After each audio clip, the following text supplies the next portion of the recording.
네, 사랑 성도님들, 우리가 오늘 말씀으로 뛰어들기 전에 하나님께서 율법을 우리에게 주시고 또 율법을 지키게 하신 이유를 생각해 보면 규칙이 없으면 관계도 없기 때문인 것을 우리가 알 수 있습니다. 우리 성도님들 신명기 말씀을 묵상할 때 하나님께서 의도하신 율법의 의미를 바로 이해하지 못하면 우리가 어려움을 당하지 않도록 또 하나님의 진노를 당하지 않도록 부지런히 지켜내는 것으로만의 율법, 그렇게 오해할 수 있습니다. 하나님께서 율법을 주신 것은요, 하나님의 말씀을 지키는 것을 통해서 하나님의 백성들이 하나님과의 관계 속으로 들어오게 하시려는 하나님의 뜻입니다. 그래서 우리가 잘 아는 대로 하나님께서 주신 계명은 먼저 하나님과의 관계를 말하고, 그것은 우리가 이전에 묵상한 신명기 6장에 나오지요. 신명기 6장 말씀에 너는 마음을 다하고 뜻을 다하고 힘을 다하여 내 하나님 여호와를 사랑하라. 그 말씀이 바로 하나님과의 관계로 초대하는 것이죠. 이것이 율법의 큰 축입니다. 그리고 또 다른 축은 레위기 말씀에 나오는 것처럼 내 이웃 사랑하기를 내 몸을 사랑하는 것 같이 사랑하라 라는 말씀입니다.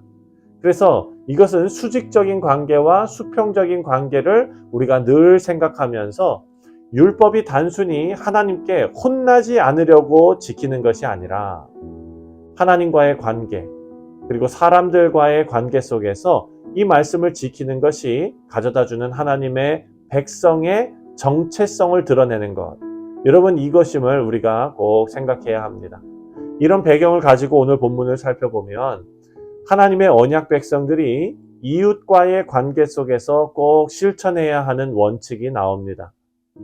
또 하나님과의 관계에서 첫 태생을 하나님께 드리는 그런 명령이 또 나옵니다. 이것은 이스라엘 백성들, 이 언약 백성의 정체성과 책임을 스스로 기억하게 하는 장치로서 주어진 이 율법이라는 것을 우리가 알 수 있습니다. 먼저 하나님의 통치를 받는 믿음의 공동체는 약한 자를 회복시키는 공동체여야 합니다. 1절과 2절을 보니까요. 1절과 2절에 이렇게 말합니다. 매 7년 끝에는 면제하라. 면제의 규례는 이러하니라.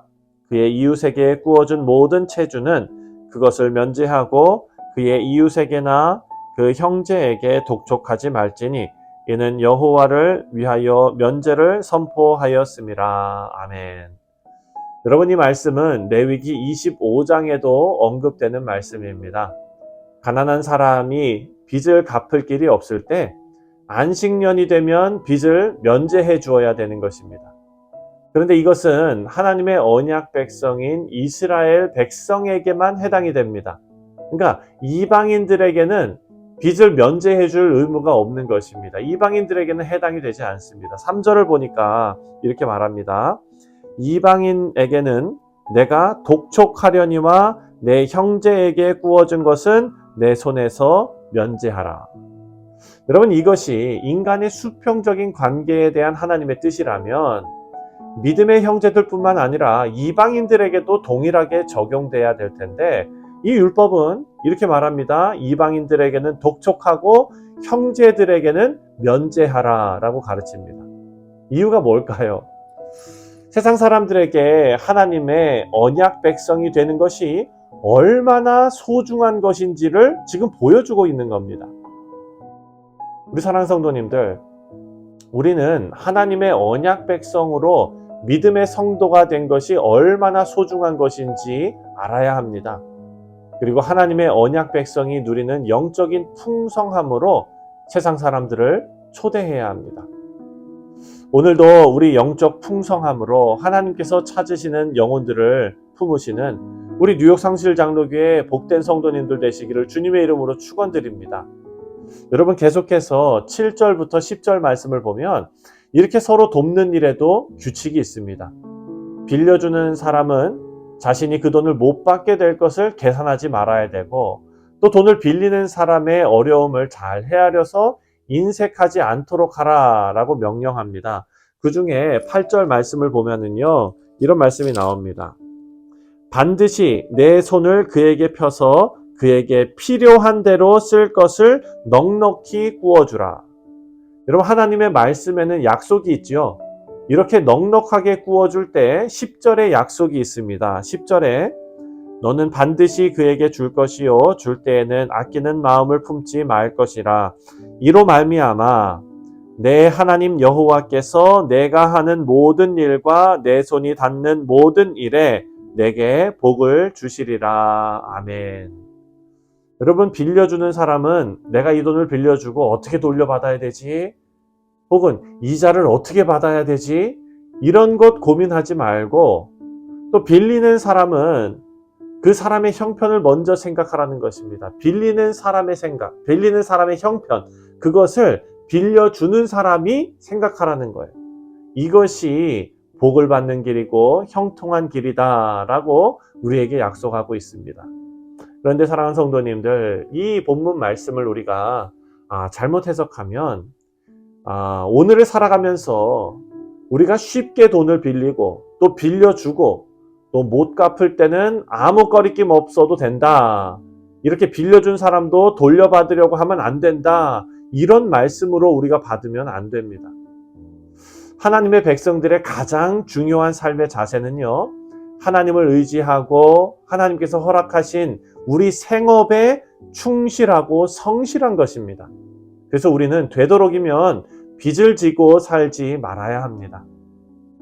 자신의 삶에 성실하지 않아서 겪는 어려움을 삶의 태도를 돌이키지 않고 다른 믿음의 형제에게 그 피해를 그대로 주는 것, 민폐를 끼치는 것, 여러분, 이런 것으로 해결을 하려고 하면 안 된다는 것입니다.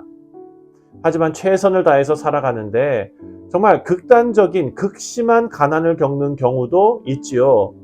그래서 오늘 말씀에 보면은요, 심한 가난을 겪는 경우 스스로 노예가 되는 경우가 있었다라는 것을 우리가 알 수 있습니다. 이런 경우에는 그들이 6년을 노예로 지냈다면 7년째에는 그들을 해방시켜줘야 합니다. 12절과 13절입니다. 12절, 13절. 내 동족 히브리 남자나 히브리 여자가 내게 팔렸다 하자. 만일 6해 동안 너를 섬겼거든 7째 해에는 너는 그를 놓아 자유롭게 할 것이요. 또 13절에 그를 놓아 자유하게 할 때에는 빈손으로 가게 하지 말고. 아멘. 자유롭게 하는 것으로 끝나는 것이 아니라 그를 놓아줄 때에는 빈손으로 가지 않도록 좋은 것으로 주라라고 명령합니다.